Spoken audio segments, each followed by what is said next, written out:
Vous êtes-vous déjà demandé si les chrétiens incinérés peuvent être ressuscités? C'est une question qui interpelle de nombreux croyants, suscitant de profondes inquiétudes quant à la foi, à la tradition et à la puissance de Dieu. Aujourd'hui, nous allons nous lancer dans un voyage profond à travers les Écritures pour découvrir la vérité indéniable sur la capacité de Dieu à restaurer la vie, quelle que soit la façon dont un corps a été traité après la mort. De nombreuses personnes ont des opinions bien arrêtées sur l'enterrement ou la crémation. Certains pensent que la crémation pourrait entraver la résurrection, tandis que d'autres croient que le pouvoir de Dieu est illimité.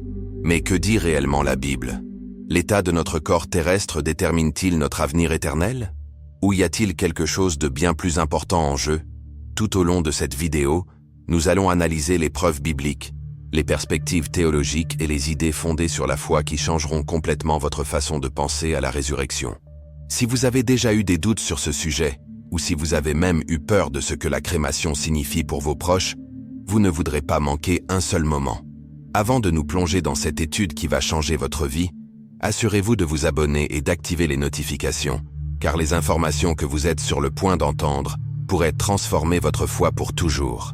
Cliquez sur le bouton j'aime si vous êtes prêt à découvrir la vérité et partager cette vidéo avec quelqu'un qui a besoin d'entendre ce message.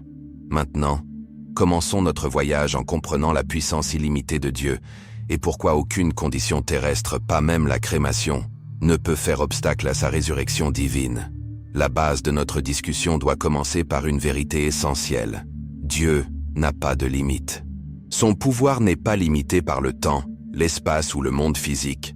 Lorsque nous nous demandons si les corps incinérés peuvent être ressuscités, nous devons d'abord reconnaître que Dieu, le Créateur de l'univers, a autorité sur toutes choses. Dans Genèse 1, nous voyons qu'il a créé le monde par sa parole. La même puissance qui a formé l'humanité à partir de la poussière dans Genèse 2:7 est plus que capable de restaurer la vie à partir de n'importe quel état, y compris les cendres.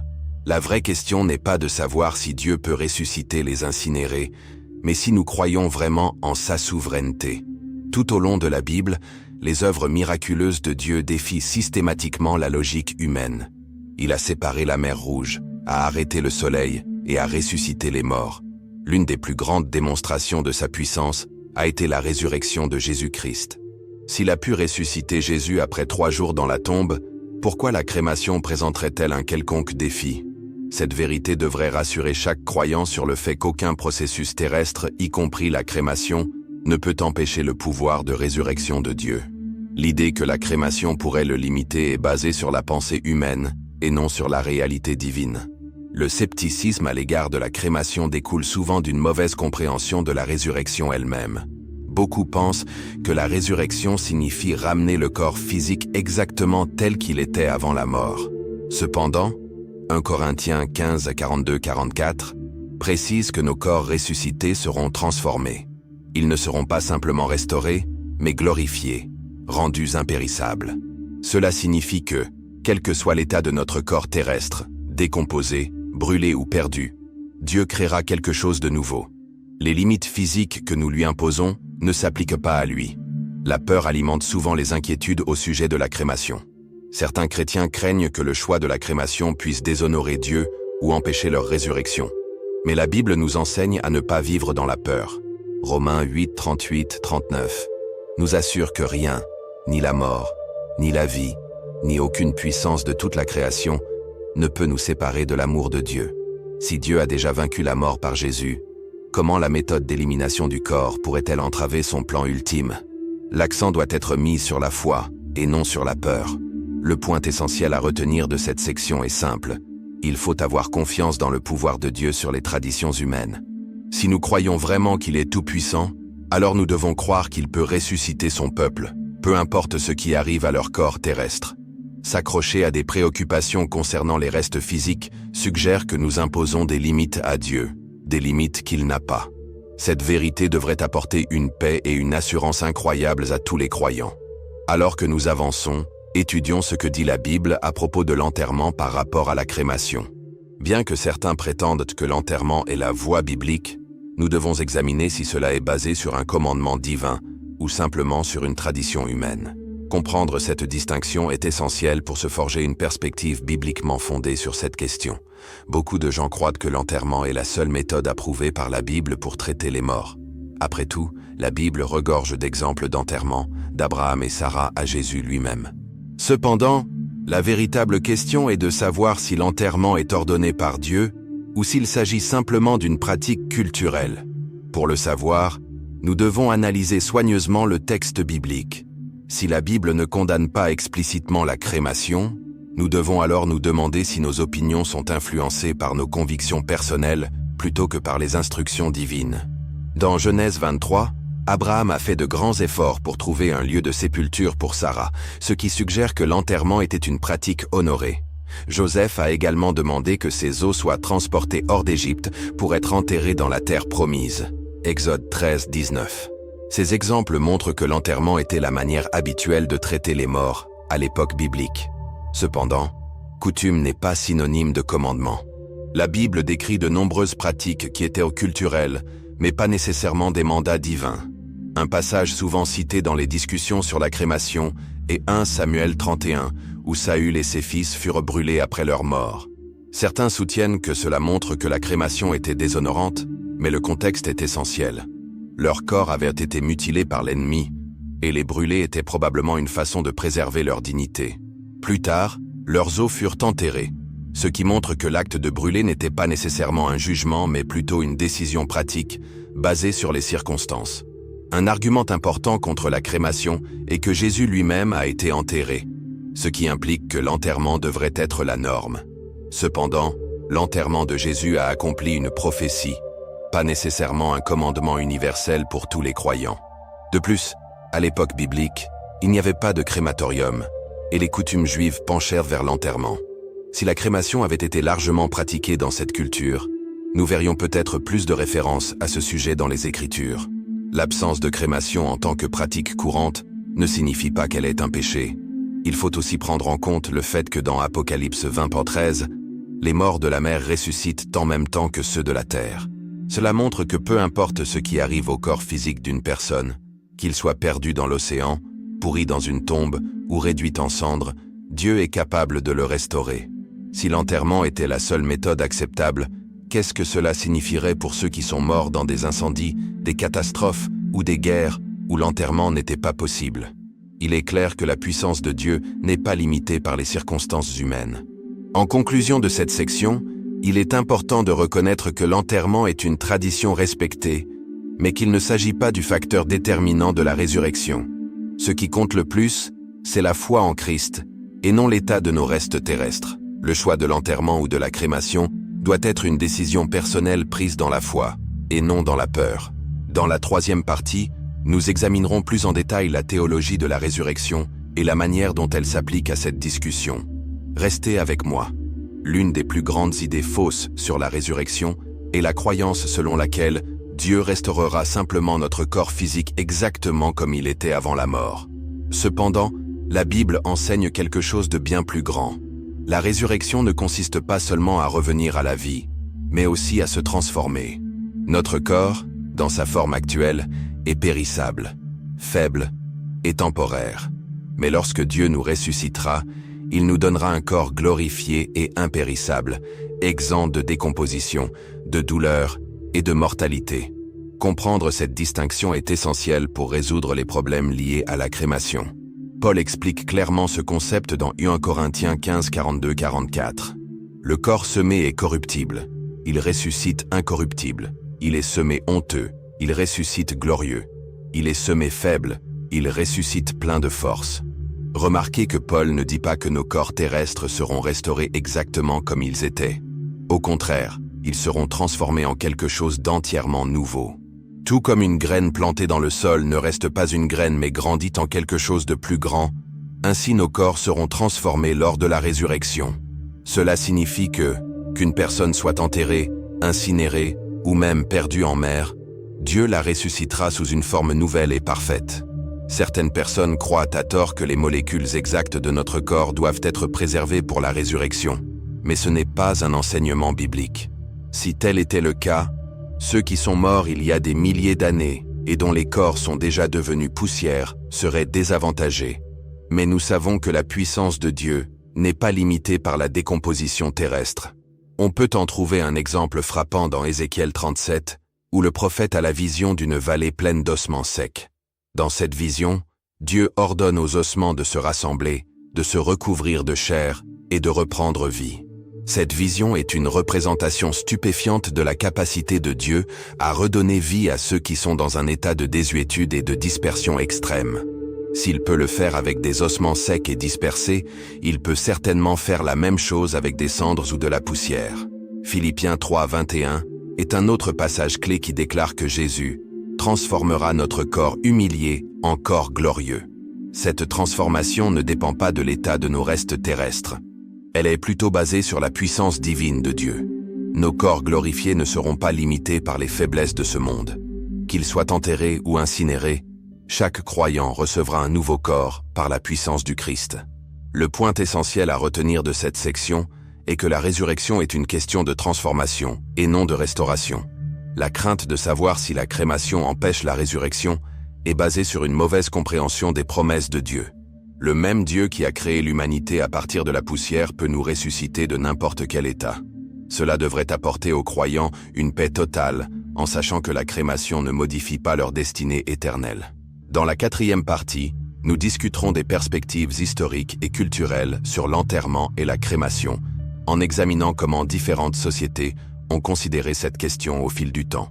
Au cours de l'histoire, différentes cultures ont abordé la mort, l'enterrement et la crémation de diverses manières. Ces coutumes reflètent souvent des croyances religieuses, des traditions et même des préoccupations pratiques. Comprendre le contexte historique de l'enterrement et de la crémation peut nous aider à faire la distinction entre les commandements bibliques et les traditions culturelles. Bien que l'enterrement ait été la pratique dominante dans l'histoire juive et chrétienne, il est important de se demander, l'enterrement est-il vraiment un mandat biblique ou a-t-il simplement été la coutume préférée? Dans l'ancien Israël, l'enterrement était la pratique courante, en grande partie en raison de facteurs culturels et environnementaux. Les tombes étaient couramment utilisées et les corps étaient placés dans des grottes ou sous terre. Cela était considéré comme une façon de montrer du respect pour les morts, mais nulle part, la Bible n'ordonne explicitement l'enterrement comme la seule méthode acceptable. Le fait que l'enterrement soit la norme ne signifie pas que la crémation est interdite. D'autres civilisations antiques pratiquaient la crémation à grande échelle. Les Grecs et les Romains incinéraient couramment leurs morts, croyant que cela aidait à libérer l'âme. Les traditions hindoues continuent d'utiliser la crémation dans le cadre de leurs croyances spirituelles. Même parmi les premiers chrétiens, il n'existait aucune doctrine formelle interdisant la crémation, seulement une préférence générale pour l'enterrement. Il est essentiel de faire la différence entre la tradition et l'instruction divine. Aujourd'hui, certains chrétiens évitent la crémation parce qu'ils l'associent à des rituels païens. Cependant, l'acte en lui-même n'est pas intrinsèquement spirituel ou non spirituel. Il s'agit simplement d'une méthode de traitement du corps physique. La Bible n'enseigne pas que le feu détruit l'âme ou que la crémation a un effet sur la destinée éternelle d'une personne. Ce qui compte, c'est la foi en Christ, et non la méthode de traitement du corps. L'un des arguments les plus forts contre la crémation est le fait que Jésus a été enterré. Cependant, nous devons nous rappeler que son enterrement était l'accomplissement d'une prophétie et non un commandement pour tous les croyants. La méthode de son enterrement était spécifique à sa mission et à son contexte historique. Si Jésus avait été incinéré, cela aurait-il changé la puissance de sa résurrection? Bien sûr que non. Sa résurrection était basée sur l'autorité divine et non sur l'état de son corps. Un autre point important à prendre en compte est la perspective moderne sur la crémation. Dans le monde d'aujourd'hui, la crémation est devenue une pratique courante pour des raisons financières, environnementales et personnelles. De nombreux croyants choisissent la crémation, non pas parce qu'ils doutent de la résurrection, mais parce qu'il s'agit d'une décision pratique. Avec l'augmentation du coût des enterrements, la crémation est devenue une alternative viable pour de nombreuses familles. Si la Bible ne l'interdit pas, cela doit alors rester une question de conviction personnelle. La compréhension des perspectives historiques et culturelles nous permet de comprendre que l'enterrement était une coutume et non un ordre. L'accent ne doit pas être mis sur la méthode d'élimination des corps, mais sur la puissance de Dieu de ressusciter son peuple. Dans la 5e partie, nous aborderons l'une des préoccupations les plus courantes. La méthode d'enterrement. Affecte-t-elle notre position devant Dieu? De nombreux croyants ont du mal à accepter l'idée que la crémation puisse affecter d'une manière ou d'une autre leur relation avec Dieu ou leur capacité à ressusciter. Cette inquiétude découle souvent d'une mauvaise compréhension de la manière dont Dieu juge l'humanité. Dans toute la Bible, nous voyons que le jugement de Dieu est basé sur la foi et l'obéissance, et non sur des rituels ou des coutumes externes. La méthode d'enterrement n'est pas ce qui détermine la destinée éternelle d'une personne, c'est sa relation avec le Christ qui compte vraiment. Un verset puissant qui renforce cette vérité est 1 Samuel 16:7, où Dieu dit à Samuel « L'homme regarde à ce qui frappe les yeux, mais l'Éternel regarde au cœur ». Ce principe s'applique à de nombreux aspects de la vie chrétienne, notamment à la façon dont le corps est traité après la mort. Dieu ne se soucie pas de savoir si quelqu'un est enterré ou incinéré. Il se soucie de sa foi, de son obéissance et de son cœur. Aucune pratique extérieure, y compris les traditions funéraires, ne peut altérer le jugement de Dieu sur l'âme. Un autre passage clé est 2 Corinthiens 5:10, qui déclare que tous comparaîtront devant le tribunal du Christ et seront jugés selon ce qu'ils auront fait dans leur vie. La Bible indique clairement que ce sont nos actions, notre foi et notre caractère, et non l'état de notre corps, qui comptent pour Dieu. Aucun verset ne suggère que l'enterrement mène à une meilleure position devant Dieu, ni aucun verset ne condamne la crémation comme un péché. Certains croyants craignent que la crémation soit un signe de manque de respect envers le corps. S'il est vrai que notre corps est le temple du Saint-Esprit, 1 Corinthiens 6:19-20, cela s'applique à la façon dont nous traitons notre corps pendant la vie, et non après la mort. Une fois qu'une personne est décédée, l'âme a quitté le corps, et c'est finalement Dieu qui détermine son état final. Qu'un corps soit enterré intact, décomposé dans une tombe ou réduit en cendres, il sera un jour transformé par la puissance de Dieu en une forme glorifiée et éternelle. Un exemple réconfortant nous vient de Luc 23:43, où Jésus dit au voleur sur la croix « Aujourd'hui, tu seras avec moi dans le paradis ». Le voleur n'a pas eu la possibilité d'être enterré convenablement, mais Jésus l'a assuré de sa place dans l'éternité. Cela prouve que le salut et la résurrection ne dépendent pas des coutumes funéraires, mais de la foi en Christ. Si l'enterrement était une condition de la résurrection, cette promesse au voleur n'aurait pas été possible. Il est également important de reconnaître que des circonstances indépendantes de la volonté humaine dictent souvent la manière dont les corps sont traités. De nombreux martyrs au cours de l'histoire ont été brûlés vifs, ont disparu en mer ou n'ont pas eu de sépulture convenable. Cela signifie-t-il qu'ils ne ressusciteront pas?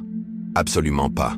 La Bible enseigne que Dieu ressuscitera tous les croyants, quel que soit le sort de leur reste physique. Son pouvoir n'est pas limité par les conditions terrestres. En conclusion, la crainte que la crémation puisse avoir un impact sur la position d'une personne devant Dieu n'est pas fondée sur la vérité biblique. Le salut et la résurrection sont déterminés par la foi et non par les méthodes d'inhumation. Cela devrait apporter une grande paix à ceux qui se débattent avec cette question, sachant que les promesses de Dieu restent inchangées, peu importe ce qui arrive au corps. Dans la partie 6, nous explorerons ce que dit la Bible sur la capacité de Dieu à ressusciter de n'importe quel état, quel que soit l'état du corps. La Bible ne laisse aucune place au doute. La puissance de Dieu est absolue, et aucune condition terrestre ne peut l'empêcher d'accomplir ses promesses. L'un des exemples bibliques les plus frappants de cette vérité se trouve dans Ézéchiel 37, où Dieu insuffle la vie dans des ossements secs et dispersés, démontrant ainsi son autorité totale sur la vie et la mort. Ce passage soutient directement l'idée que même si un corps est complètement désintégré, Dieu peut toujours le ressusciter. Dans cette vision, Ézéchiel est emmené dans une vallée remplie d'ossements sans vie, secs et dispersés. Dieu lui demande « Fils de l'homme, ces ossements peuvent-ils revivre ?» Ézéchiel répond avec sagesse « Seigneur, toi seul le sais. » Dieu ordonne alors à Ézéchiel de prophétiser sur les ossements, et tandis qu'il parle, les ossements se rassemblent, la chair les recouvre, et ils sont à nouveau remplis de vie. Cette image puissante montre que, quelle que soit l'apparence désespérée d'une situation, la puissance de Dieu est plus que suffisante pour apporter la restauration et la résurrection. Une autre preuve importante de la capacité de Dieu à ressusciter à partir de n'importe quel état se trouve dans Romains 8:11, qui déclare « Si l'esprit de celui qui a ressuscité Jésus d'entre les morts habite en vous, celui qui a ressuscité Christ d'entre les morts rendra aussi la vie à vos corps mortels. » Ce passage confirme que la résurrection est un acte de puissance divine, et non un processus naturel dépendant de l'état du corps. Si Dieu a pu ressusciter Jésus après 3 jours dans la tombe, il peut certainement ressusciter n'importe qui, quel que soit son état physique. L'une des affirmations les plus fortes du Nouveau Testament à ce sujet se trouve dans 1 Corinthiens 15, 50-52, où Paul décrit le moment où les croyants seront transformés. Nous ne mourrons pas tous, mais tous nous serons transformés, en un instant, en un clin d'œil, à la dernière trompette. Cette transformation est instantanée et surnaturelle, ce qui prouve une fois de plus que la résurrection ne dépend pas des conditions humaines, mais de la puissance souveraine de Dieu. Au cours de l'histoire, des croyants ont dû faire face à des situations où l'enterrement était impossible. De nombreux martyrs ont été brûlés, ont disparu en mer ou ont eu leur corps complètement détruit. Pourtant, la Bible ne suggère jamais que ces croyants fidèles seraient exclus de la résurrection. Au contraire, elle enseigne que la puissance de Dieu surpasse toutes les limites de ce monde. Le psaume 147:5 nous rappelle « Notre Seigneur est grand et puissant par sa force, son intelligence est sans bornes ». Ce verset devrait dissiper toute crainte ou tout doute concernant la crémation et la résurrection. Dieu n'est pas limité par les limites humaines. S'il a pu former Adam à partir de la poussière de la terre, il peut certainement ressusciter ceux dont le corps est devenu poussière par décomposition naturelle ou par crémation. Cela nous amène à une conclusion essentielle. Si nous croyons vraiment à la puissance de Dieu, nous devons rejeter toute idée selon laquelle la crémation pourrait empêcher la résurrection. Rien, ni le temps, ni la décomposition, ni la destruction, ne peut empêcher Dieu d'accomplir sa promesse de vie éternelle. Dans la partie 7, nous explorerons la signification spirituelle profonde de la résurrection et pourquoi elle est au cœur de la foi chrétienne. La résurrection n'est pas seulement un concept théologique, c'est le fondement de l'espérance chrétienne. La Bible enseigne que la mort n'est pas la fin, mais une transition vers la vie éternelle. La résurrection de Jésus est la preuve ultime que ceux qui croient en lui ressusciteront aussi. Comprendre la signification spirituelle de la résurrection est essentiel pour surmonter les craintes liées à la crémation et faire confiance à la promesse divine de la vie éternelle. Dans 1 Corinthiens 15, 20, Paul déclare « En effet, Christ est ressuscité des morts. Il est les prémices de ceux qui sont morts. Cela signifie que la résurrection de Jésus est un modèle et une garantie de ce qui arrivera à tous les croyants. Si Jésus est ressuscité, alors nous ressusciterons aussi. Cette vérité devrait apporter confiance et paix à chaque chrétien. Apocalypse 21, 4 promet que dans l'éternité, il n'y aura plus ni mort, ni deuil, ni cri, ni douleur. La résurrection ne consiste pas seulement à restaurer la vie, mais à recevoir une vie nouvelle, parfaite, libérée du péché, de la souffrance et de la mortalité. C'est pourquoi la résurrection de Jésus est célébrée comme la victoire ultime sur la mort. Romains 6,5 affirme « Car si nous sommes unis à lui par une mort semblable à la sienne, nous le serons aussi par une résurrection semblable à la sienne. » Cela signifie que notre espoir ne repose pas sur les choses terrestres, notre corps physique, nos pratiques funéraires ou nos traditions, mais sur la promesse immuable de Dieu. En fin de compte, la résurrection est une transformation, pas une restauration. Les corps glorifiés que recevront les croyants sont bien plus grands que tout ce que nous pouvons imaginer. Philippiens 3:21 nous assure que Jésus transformera nos corps humbles pour qu'ils soient semblables à son corps glorieux. Cela signifie que les préoccupations concernant la crémation, l'enterrement ou l'état de nos restes terrestres sont inutiles. Ce qui compte vraiment, c'est la foi en Christ. Au fur et à mesure que nous poursuivrons, nous nous concentrerons sur des conseils pratiques pour prendre des décisions concernant la crémation avec la sagesse biblique. Lorsqu'il s'agit de choisir entre l'enterrement et la crémation, de nombreux chrétiens se demandent ce qui est juste aux yeux de Dieu. Puisque la Bible ne donne pas d'ordre direct concernant la crémation, cela devient une question de conviction personnelle, de prière et de sagesse biblique. Au lieu de se laisser guider par la peur, la tradition ou la pression extérieure, les croyants devraient fonder leurs décisions sur la foi et une compréhension claire de ce que les Écritures enseignent. Jacques 1,5 est un bon point de départ. Si quelqu'un d'entre vous manque de sagesse, qu'il la demande à Dieu, qui donne à tous simplement et sans reproche. Ce verset nous assure que si nous recherchons la direction de Dieu, il nous guidera pour prendre des décisions conformes à sa volonté. Lorsque nous sommes confrontés à un choix entre l'enterrement ou la crémation, l'étape la plus importante est de prier pour avoir du discernement plutôt que de nous fier uniquement à la tradition ou aux attentes de la société. Un autre principe clé se trouve dans Romains 14, 5, 6, où Paul aborde des questions de conviction personnelle. tel estime tel jour plus qu'un autre, tel autre les considère tous comme égaux, que chacun ait dans son esprit une pleine conviction. Le message de Paul ici est que les croyants sont libres de prendre des décisions sur des questions qui ne sont pas explicitement commandées ou interdites dans les Écritures, tant qu'ils agissent par la foi. Cela s'applique directement au choix entre la crémation et l'enterrement. Pour beaucoup, les considérations financières jouent un rôle dans leurs décisions.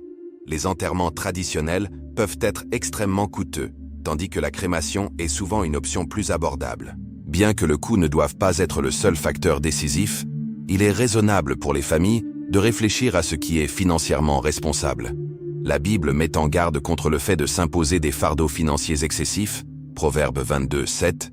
Il est donc sage d'aborder ces décisions en gardant à l'esprit la gestion des biens. Il faut également tenir compte de l'aspect émotionnel et culturel de l'enterrement par rapport à la crémation. Certaines familles trouvent du réconfort dans les enterrements traditionnels, tandis que d'autres se sentent en paix avec la crémation. Puisque la Bible n'interdit aucune de ces options, les croyants sont libres de faire des choix qui leur apportent la paix, à eux et à leur famille. Ce qui compte vraiment, c'est d'honorer Dieu dans nos décisions et de nous rappeler que le corps n'est que temporaire. En fin de compte, nos décisions concernant l'enterrement ou la crémation devraient refléter un cœur de foi et non de peur. 1 Corinthiens 10, 31 nous rappelle « Ainsi, soit que vous mangiez, soit que vous buviez, soit que vous fassiez quelque autre chose, faites tout pour la gloire de Dieu. » Tant que notre décision est prise avec foi et avec le désir d'honorer Dieu, nous pouvons avoir confiance que c'est la bonne. Dans la partie 9, nous examinerons les idées fausses et les mythes courants sur la crémation et les comparerons à la vérité biblique. L'une des principales raisons pour lesquelles les gens hésitent à choisir la crémation est à cause des nombreux mythes et idées fausses qui l'entourent. Ces idées sont souvent basées sur la tradition, l'émotion ou la désinformation, plutôt que sur la vérité biblique. Dans cette section, nous aborderons et démystifierons les mythes les plus courants sur la crémation. Le premier mythe est que la crémation détruit la possibilité de résurrection. Comme nous l'avons déjà dit, cette affirmation n'est pas corroborée par les Écritures. 1 Corinthiens 15, 50, 53 déclare clairement que nos corps terrestres seront transformés en de nouveaux corps incorruptibles. Qu'un corps soit enterré, incinéré ou perdu en mer, la puissance de Dieu n'est pas limitée par les circonstances humaines. Le deuxième mythe est que la crémation est une pratique païenne et donc non biblique. S'il est vrai que certaines cultures anciennes utilisaient la crémation dans leurs rituels, cela ne signifie pas que la crémation en elle-même est un péché. De nombreuses autres coutumes culturelles de l'époque biblique ont changé, mais cela ne les rend pas mauvaises. Ce qui compte, c'est le cœur et la foi derrière la décision. La Bible ne condamne pas la crémation, il est donc incorrect de prétendre qu'il s'agit d'une pratique impie. Une autre croyance répandue est que l'enterrement est la seule façon chrétienne de traiter les morts. Bien que l'enterrement ait été la pratique courante à l'époque biblique, il n'était pas ordonné par Dieu. De nombreux personnages bibliques ont été enterrés, mais cela était dû à des coutumes culturelles et non à une instruction divine. Nulle part les Écritures ne précisent que l'enterrement est une condition de la résurrection ou que la crémation est interdite. Certaines personnes craignent également que la crémation ne témoigne d'un manque de respect envers le corps. Cependant, ce qui honore véritablement le corps, c'est la façon dont nous vivons notre vie, et non la façon dont nous traitons notre dépouille après la mort. 1 Corinthiens 6, 19, 20 parle de notre corps comme du temple du Saint-Esprit, mais cela s'applique à la façon dont nous traitons notre corps pendant la vie, et non après la mort. Respecter les morts, c'est se souvenir d'eux, célébrer leur foi et faire confiance à Dieu quant à leur avenir éternel. Enfin, certains pensent que la crémation efface l'existence d'une personne. Cette idée est davantage ancrée dans la peur que dans la foi. Dieu n'a pas besoin de reste physique pour ressusciter quelqu'un. Il se souvient de chaque détail de notre être et nous restaurera dans la perfection. Que le corps d'une personne soit réduit en poussière, naturellement ou par crémation, cela ne change rien à la puissance de Dieu. Maintenant que nous avons séparé les faits de la fiction, nous pouvons aborder le sujet de la crémation avec confiance et foi. Dans la partie 10, nous verrons comment les croyants peuvent utiliser cette compréhension pour réconforter les autres et encourager la foi dans les moments difficiles. De nombreuses personnes sont aux prises avec le chagrin, la peur ou le doute lorsqu'il est question de la crémation et de la résurrection. En tant que croyants, nous sommes appelés à être une source d'encouragement pour ceux qui peuvent être aux prises avec ces questions. Comprendre comment aborder ce sujet avec sensibilité et sagesse biblique peut aider à apporter la paix aux autres et à renforcer leur foi. L'une des meilleures façons de réconforter les autres est de leur rappeler les promesses de Dieu. Des passages comme Romains 8, 38-39 nous assurent que rien ne peut nous séparer de l'amour de Dieu. Ni la mort, ni l'enterrement, ni la crémation.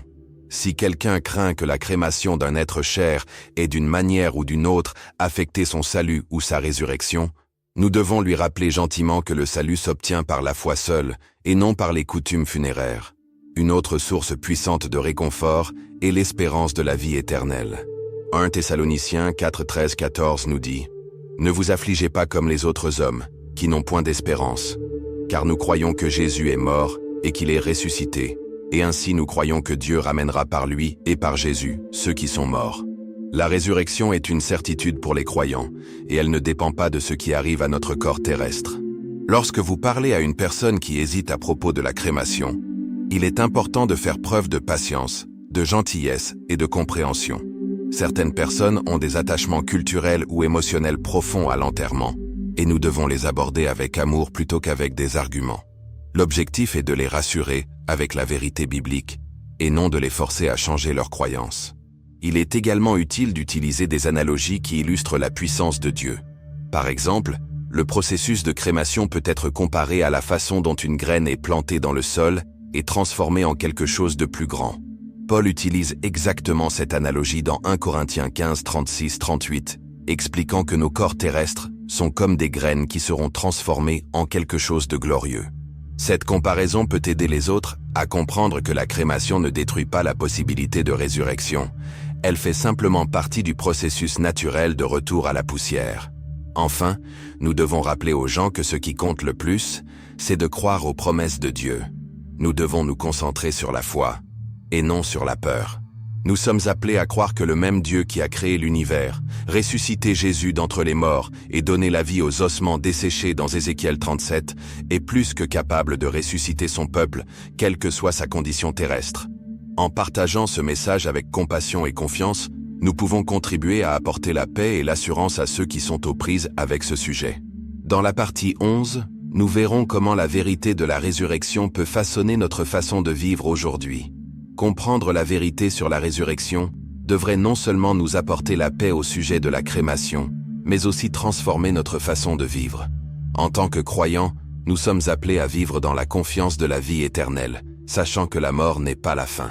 Si nous croyons vraiment en la résurrection, elle devrait façonner nos actions, nos priorités et notre foi de manière profonde. L'une des façons les plus importantes dont cette vérité affecte nos vies est de supprimer la peur de la mort. Hébreux 2, 14-15 nous dit que Jésus est venu pour libérer ceux qui étaient toute leur vie retenus dans l'esclavage par la crainte de la mort. Lorsque nous avons pleinement confiance en la promesse de résurrection de Dieu, nous n'avons plus besoin de craindre ce qui se passera après notre mort.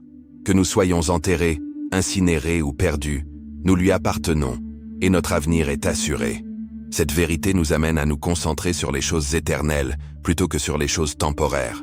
Jésus nous rappelle dans Matthieu 6, 19-20 « Ne vous amassez pas de trésors sur la terre, où les vers et la rouille détruisent, et où les voleurs percent et dérobent. Mais amassez-vous des trésors dans le ciel. » Trop souvent, les gens investissent massivement dans le temporaire, s'inquiétant de leur corps, de leurs biens et de leur héritage. Mais la résurrection nous enseigne que ce qui compte le plus, c'est notre relation avec Dieu, et non l'état de notre dépouille mortelle. La croyance en la résurrection a également pour effet de nous donner le courage de vivre avec audace pour Christ. Paul, qui a enduré des difficultés extrêmes, des persécutions et même été exécuté, a déclaré dans Philippiens 1, 21 « Car pour moi, vivre c'est Christ, et mourir m'est un gain. » Si nous croyons vraiment à la vie éternelle, nous cesserons de vivre dans la peur, et nous nous consacrerons plutôt à servir Dieu, à aimer les autres et à répandre sa parole. Cette vérité devrait aussi changer notre façon de gérer le deuil. Perdre un être cher est douloureux. Mais comme le dit Paul dans 1 Thessaloniciens 4, 13, nous ne nous affligeons pas comme ceux qui n'ont point d'espérance. Savoir que nous reverrons nos êtres chers croyants dans l'éternité élimine le désespoir et le remplace par l'assurance. Au lieu de craindre la mort, nous pouvons anticiper le jour où nous serons réunis avec eux en présence de Dieu.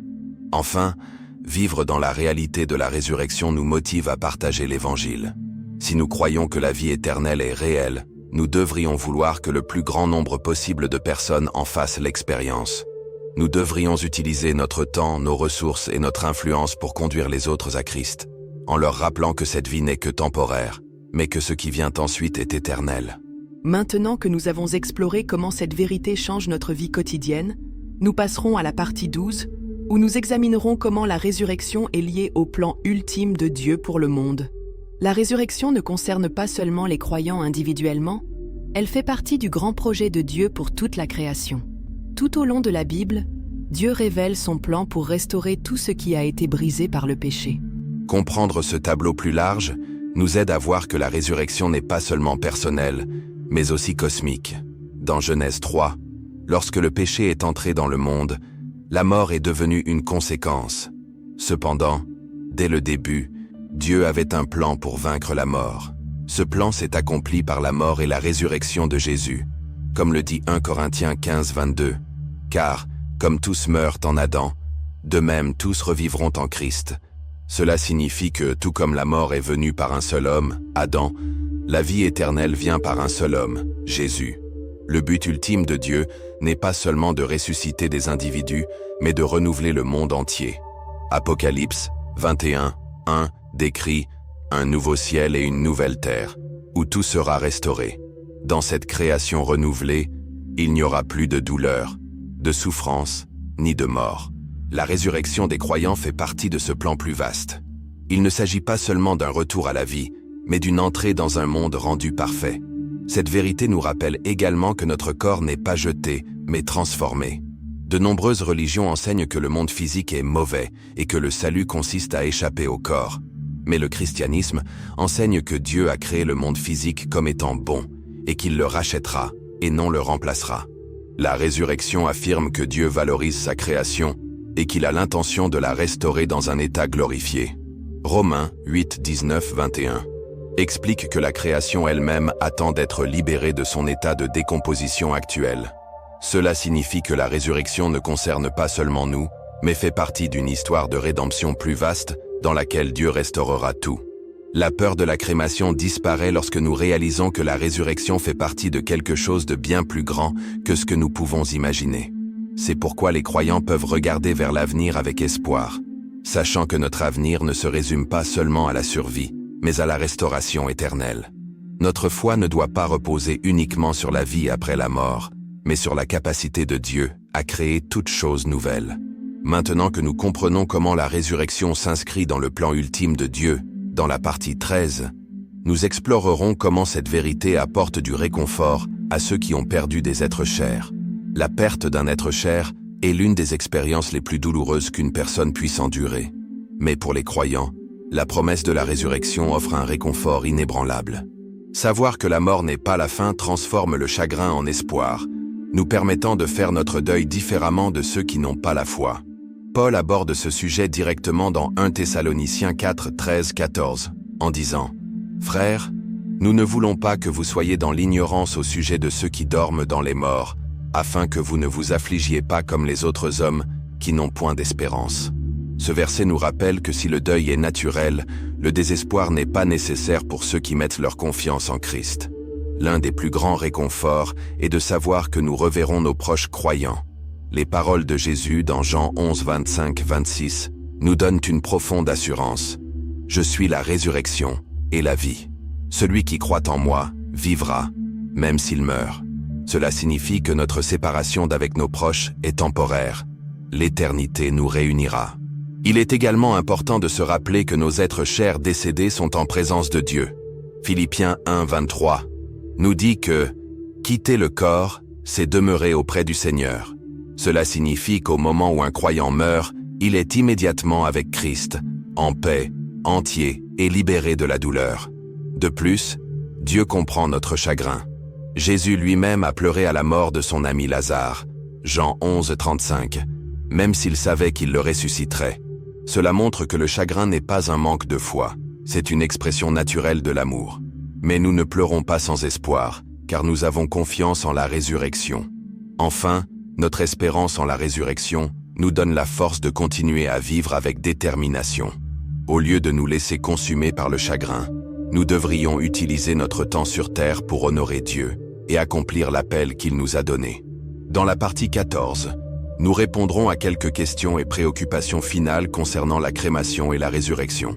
Malgré toutes les preuves bibliques, certaines personnes ont encore des questions persistantes sur la crémation et la résurrection. Dans cette section, nous aborderons certaines des préoccupations les plus courantes et fournirons des réponses bibliques claires pour aider les croyants à trouver la paix et la confiance dans les promesses de Dieu. L'une des questions les plus fréquemment posées est de savoir si la crémation est irrespectueuse envers le corps. Beaucoup de gens pensent que l'enterrement est la seule façon honorable de traiter la dépouille d'un être cher. Cependant, la Bible ne définit pas le respect par les méthodes d'enterrement. Le respect se manifeste par la façon dont nous honorons la vie, la foi et l'héritage d'une personne, et non par ce qui arrive à son corps après sa mort. Lorsqu'une personne est incinérée, cela ne diminue pas sa valeur aux yeux de Dieu et n'affecte pas sa résurrection. Une autre préoccupation courante concerne l'accomplissement des souhaits du défunt. Que se passerait-il si une personne souhaitait être enterrée mais était incinérée à la place? Cela aurait-il un impact sur sa résurrection? La réponse est non. La résurrection est un acte de Dieu, et non le résultat d'arrangements humains. Que quelqu'un soit enterré, incinéré ou perdu en mer, la promesse de vie éternelle de Dieu reste la même. Il n'exige pas un corps préservé pour amener quelqu'un dans son royaume. Ce qui compte, c'est la foi en Christ, et non les préférences en matière d'enterrement. Certains se demandent si la crémation va à l'encontre de la tradition biblique. S'il est vrai que l'enterrement était une pratique courante dans l'ancien Israël, cela était dû à des coutumes culturelles et non à un commandement divin. La Bible n'affirme jamais que l'enterrement est une condition de la résurrection et ne condamne pas non plus la crémation. Le principe clé du christianisme est la foi en Jésus-Christ, et non l'adhésion aux pratiques funéraires culturelles. La question de savoir si la crémation efface l'existence d'une personne est souvent soulevée. Les gens craignent que la réduction d'un corps en cendres puisse empêcher la résurrection. Cependant, nous devons nous rappeler que Dieu ne dépend pas des restes physiques pour ressusciter quelqu'un. Tout au long de l'histoire, de nombreux croyants fidèles sont morts sans laisser de corps à enterrer, des martyrs brûlés sur le bûcher, des marins perdus en mer, des victimes de guerre et de catastrophes. Si Dieu a pu créer l'humanité à partir de la poussière dans la Genèse, il peut certainement ressusciter quelqu'un de n'importe quelle condition. Enfin, certains font référence à l'expression « cendres aux cendres, poussière à la poussière » et supposent qu'il s'agit d'un commandement biblique concernant l'enterrement. Cependant, cette expression provient d'une tradition funéraire et non des Écritures. La Bible dit en effet dans Genèse 3:19 « Car tu es poussière, et tu retourneras à la poussière ». Mais cela s'applique à tous les corps, qu'ils soient enterrés ou incinérés, tous les restes humains retournent naturellement à la poussière au fil du temps. La méthode de décomposition n'affecte pas la capacité de Dieu à ressusciter. En fin de compte, la résurrection est un miracle divin qui n'est pas limité par les circonstances terrestres. Maintenant que nous avons répondu à ces questions, nous pouvons conclure avec le point le plus important à retenir. Avoir confiance dans la puissance de Dieu et dans ses promesses. Dans la partie 15, nous réfléchirons aux points clés et à la manière dont nous pouvons vivre avec une confiance absolue dans la capacité de Dieu à accomplir sa parole. Après avoir exploré la vérité biblique sur la résurrection et la crémation, nous arrivons à une conclusion finale et indéniable. La puissance de Dieu est illimitée et rien, absolument rien, ne peut l'empêcher d'accomplir ses promesses. La façon dont un corps est traité après la mort ne détermine pas la destinée éternelle d'un croyant. Ce qui compte, c'est la foi en Jésus-Christ, qui a vaincu la mort et offre la vie éternelle à tous ceux qui croient en lui. De la Genèse à l'Apocalypse, les Écritures affirment que la résurrection n'est pas un processus naturel, mais un acte surnaturel de Dieu. 1 Corinthiens 15:52 déclare que, en un instant, en un clin d'œil, à la dernière trompette, les morts ressusciteront incorruptibles, et nous serons transformés. Cette transformation est indépendante des restes physiques, prouvant que notre espoir ne repose pas sur l'état de notre corps terrestre, mais sur la promesse éternelle de Dieu. Pour ceux qui se demandent si la crémation est acceptable, la réponse est claire. Oui, elle l'est. La Bible ne l'interdit pas, et la capacité de Dieu à ressusciter son peuple n'est pas entravée par la crémation, l'enterrement ou tout autre facteur terrestre. Nous pouvons être sûrs que quoi qu'il arrive à notre corps physique, Dieu accomplira sa promesse de résurrection. Cette vérité devrait apporter la paix et la confiance à chaque croyant. Au lieu de craindre ce qui se passera après la mort, nous devrions nous concentrer sur la façon dont nous vivons aujourd'hui. Vivons-nous dans la foi? Avons-nous confiance en Christ? Partageons-nous son message avec les autres? Car en fin de compte, ce qui compte n'est pas l'endroit où notre corps repose, mais la position de notre âme auprès de Dieu. Si vous avez trouvé du réconfort dans ce message, partagez-le avec d'autres. Aidez à apporter la paix à ceux qui se débattent avec cette question. Et surtout, vivez chaque jour avec la confiance que la puissance de Dieu est plus grande que toute préoccupation terrestre. La résurrection est réelle. Dieu est fidèle. Et ses promesses ne failliront jamais. Merci de vous joindre à ce voyage. Puissiez-vous avancer dans la foi, sachant que rien, ni la mort, ni l'enterrement, ni la crémation, ne peut vous séparer de l'amour de Dieu, en Jésus-Christ. Maintenant que nous avons exploré ce sujet extrêmement important, une vérité demeure. La puissance de Dieu est illimitée, et la résurrection est sa promesse divine à chaque croyant.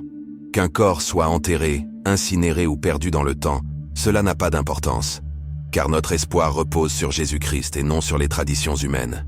Si ce message vous a apporté la paix et une confiance renouvelée dans la parole de Dieu, agissez dès aujourd'hui. Inscris-toi sur le canal et continue Jésus. Ce n'est que le début de notre voyage ensemble, et je veux continuer à partager avec vous des vérités bibliques qui changent la vie. Assurez-vous d'activer les notifications pour ne jamais manquer la sagesse que Dieu a pour votre vie. Partagez également cette vidéo avec quelqu'un qui pourrait avoir besoin d'entendre cette vérité. On ne sait jamais qui est aux prises avec des doutes, qui vit dans la peur ou qui a besoin de l'assurance de la fidélité de Dieu. Soyez celui qui apporte de l'espoir et de la clarté dans leur vie. Et maintenant, avant de partir, permettez-moi de me présenter. Je m'appelle Oliver, et ma plus grande passion est d'aider les gens à comprendre la Bible d'une manière qui renforce leur foi et transforme leur vie. Si le message d'aujourd'hui vous a parlé, je veux que vous sachiez que vous n'êtes pas seul. Nous parcourons ce chemin de foi ensemble et je suis honoré d'en faire partie avec vous. Je vous remercie d'être ici et je veux que vous vous souveniez de ceci. Dieu vous aime. Ses promesses sont inébranlables.